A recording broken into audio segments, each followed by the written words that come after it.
We're still trying to hope that there's going to be more cricket. At least there shouldn't be weather around in Lucknow, we hope, nor in Kolkata. Whatever little rain's been around has come and gone. It's a lovely, lovely sporting facility there at Ekana Sports City in Lucknow. And certainly if the fans are coming in there, they will pack it in huge numbers. I was in Lucknow for the Afghanistan-West Indies series, and they were already talking about 15th of March, India, South Africa. We are going to be coming in big numbers. So that's one thing's for sure. There's going to be big numbers, if allowed. If allowed. That's what I was saying, that 15th of March is the day, it's the Ides of March, it's the day Caesar was murdered on 44 BC, he was murdered. So you're thinking back as if you were around. No. 15th of March is not a good idea. So I really hope, I'm sure the game will be held, but I hope the spectators get a chance. But given the government's this thing at this point in time, it seems unlikely. They'll be tantalizing. They'll be probably watching it from their television sets, 2 kilometers away from that stadium. But that's what's to happen. That's what's to happen. It's also the day to pay your advance taxes. Just want to be a good citizen here. 15th of March, just thought I'd let everybody know. Just make the day even happier and more pleasant. Pay taxes, not have people in the stadium. What are we talking about? GV's thinking, how the hell I started with that thing. Okay. Make sure everyone pays tax. Yes, absolutely. It was a responsibility. We've got to be responsible citizens. We certainly are, and we want to continue to make sure that it all happens the right way. Let's have a look at the squads for the next game. It certainly remains the same in terms of choices. We did talk a little bit about it, but again, the one topic we didn't talk too much about was Hardik Pandya, the batsman. Now, assuming you want him to slot in at number 6, is that the position you'd like to see him? Because then he's sort of, in a mind, he'd be your batting all-rounder and then your 6th bowling option in that sense. I think 6 or 7 is something, depending on how the top order is stacking up. So when you look at the top order, you'll hope that Prithvi is going to possibly open with Shikhar Dhawan. Virat Kohli will be at number 3. Shreyas Iyer has been at number 4 and in good form, so that they will stick to that. Rahul at 5. Then comes the question, okay, what is the next thing you want to do? So since KL Rahul is going to be keeping, then you can actually afford to have Hardik Pandya and bring in that power, and depending on the situation, use him as a pinch hitter as well. Which Indian team has been doing in the World Cup. So that might be the thought process, and then you have Ravindra Jadeja. And that actually gives them freedom of having that 6th bowling option which we were talking about. So we'll have to wait and see. 2 all-rounders in a sense. So that is something which they will be thinking, depending on the condition, add that extra seamer or extra spinner. So that's it. You're getting an all-round option in KL Rahul, keeper batsman. You're getting an all-round option now in Hardik Pandya. Jadeja also in there. So then you'd really want to see the 2 spin twins in. Yeah, absolutely. But see, that's the basic issue. The basic issue is that today keeper batsman is given now. And no guy in limited overs cricket he'll have to bat if he keeps, right? You can't take a specialist keeper like a Saha anymore for that form of white ball cricket. You can't anymore. Even for red ball cricket, it's getting rarer and rarer. But no, I just meant, for example, if Rahul was not a keeper, he still walks into the team as a batsman. Walks into the team. And then you've got to play Rishabh Pant. Then you've got to. You have one less player down at 6 and 7. No, fair point.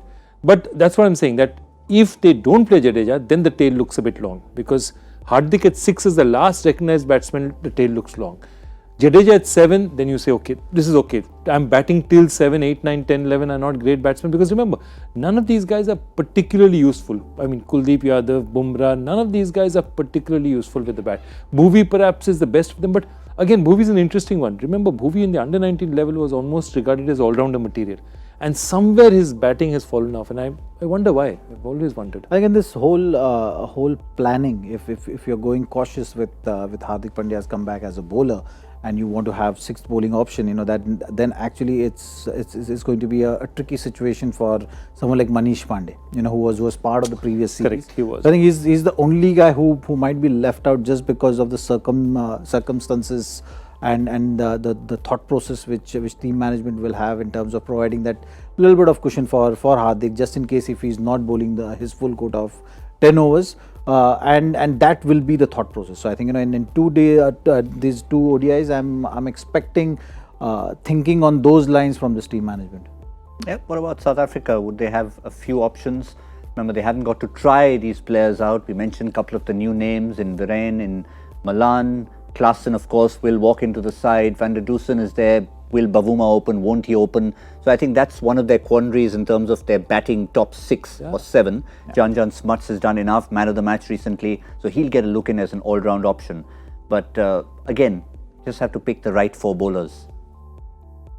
I think they have an embarrassment of riches, because right now with Malan getting that century, and just changing everything, Bavuma's not done all that badly. They have an embarrassment. They also picking the 6 bats that they want to play with is going to be an interesting one. We'll see. They will play one all-rounder at least. Smuts will play definitely, if not both of them.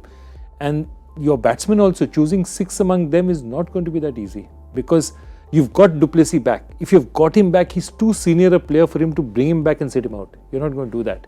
So that immediately. So du Plessis, Miller and de Kock pick themselves.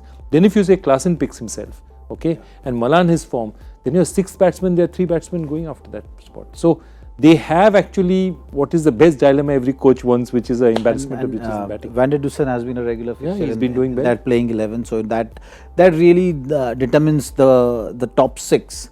Then you just have to focus on the bowlers. So Lungi Engedi possibly will be the first name written on that. Then you have Buran Hendricks and not here for the little extra pace. Not here for that extra pace, and Keshav Maharaj as spin option. So I think South Africa is also sitting in that tricky situation with regard to playing 11, where they may go in with pure specialist 5 bowlers, or they may want to have that 6 bowling option, which we'll have to wait and see what kind of direction they go in, because there's always a temptation when you're playing in Indian condition to have those 2 spin options, and that is the call which they'll have to make. Yeah, they've also included Linder as a spinning all-rounder in a sense, but not sure if he's going to get quite a look in with the quality that they've got on paper, at least at the moment. But if you were eavesdropping on this conversation, hopefully you will have picked up a few tips as our My 11 Circle expert advice. Advice down. Remember, first of all, there's no point having the advice if you don't have the app and if you haven't actually got your 11 in place. First and foremost, of course, we've got to have a match. We didn't have any today, so don't worry. If your teams were made and you entered it, it does get cancelled, and everything now starts afresh for the match in Lucknow.